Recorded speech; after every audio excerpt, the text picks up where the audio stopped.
इस तरह से ये 2 घंटे की बहस पूरी होगी। 2-3 बुनियादी बातें हैं जिनका हमें ध्यान रखना है। किसी भी किस्म की नारेबाजी में हमें शरीक नहीं होना है। ये हल्ला गुल्ला नहीं है, क्योंकि पूरी दुनिया देख रही है, तो एक नज़ीर कायम करनी है, एक उदाहरण लोगों के सामने रखना है कि पढ़े लिखे लोग इत्तेफाकी और ना इत्तेफाकी रखते हुए भी, एक दूसरे से सहमति और असहमति रखते हुए भी बात कह सकते हैं। यहाँ पर मेरे जेएनयू के प्रोफेसर बैठे हैं, पुरुषोत्तम अग्रवाल जी, जिन्होंने हमें क्लास में सिखाया है कि सहमति का साहस और असहमति का विवेक, और इसका ठीक उलट भी, ये बड़ा जरूरी है। दूसरी बात, ये किसी एक धर्म के बारे में बहस नहीं है, ये बात सबको स्पष्ट होनी चाहिए। किसी धर्म को महान बताने या किसी धर्म को कमतर बताने की ये बहस नहीं है। तो यदि कोई इस उम्मीद से देख रहा है या यहाँ आया है, तो मैं आपको आश्वस्त करना चाहता हूं कि आपको नाउम्मीदी हाथ लगेगी।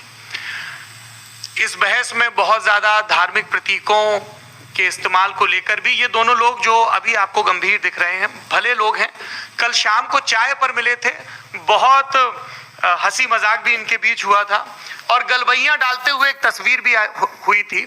ये इस बात का प्रमाण है कि इंटरनेट पर जो हल्ला मचा हुआ है उसके मुकाबले ये दोनों लोग बहुत ही अच्छे शांत ढंग से बहस के लिए राजी हो गए हैं। ट्विटर की बातें ट्विटर तक सीमित, एलन मस्क आजकल उसको एक्स कहते हैं,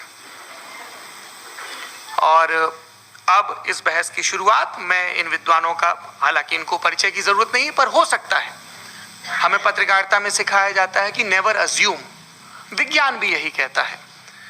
मुफ्ती शमाइल नदवी साहब इस्लामिक विद्वान, शिक्षाविद हैं, कोलकाता के वाहियान फाउंडेशन के संस्थापक हैं, लखनऊ की प्रतिष्ठित दारुल उलूम नदवतुल उलमा से ग्रेजुएशन किया है, सोशल मीडिया और सार्वजनिक मंचों पर अध्यापन और बौद्धिक कामों में सक्रिय हैं, और इस समय इंटरनेशनल इस्लामिक यूनिवर्सिटी मलेशिया से पीएचडी कर रहे हैं।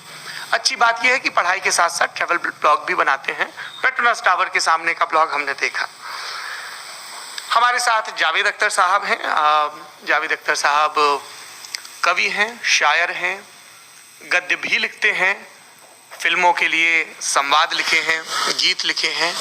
इससे इतर ये वैज्ञानिक सोच को लेकर या अपने डिक्लेयर्ड एथिज्म को लेकर भी मुखर रहते हैं और अपने तहीं रैशनैलिटी की बात करते हैं। देवियों और सज्जनों, डज गॉड एग्जिस्ट?